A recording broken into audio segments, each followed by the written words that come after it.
दोस्तों मैं अज तुहानू जोड़ा बेग कबूतर की आइडिया ले मेरे छोटे भाई अपना जनेद मिर्जा जनेद बेग उन्होंने मैं थोड़े जे कबूतर दिखांदा।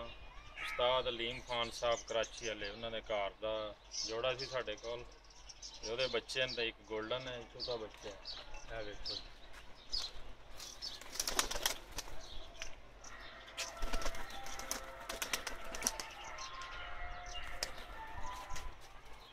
पूरी फैमिली है। एक गोल्डन कबूतर है तो नीली विकट वाला गोल्डन का बच्चा है। बाकी है टैडी उस्ताद अलीम खान साहब।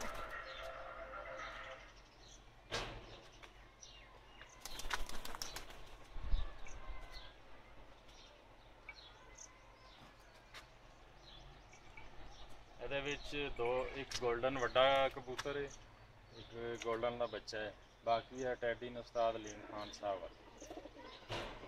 कराची वाले उस्ताद अलीम खान साहब।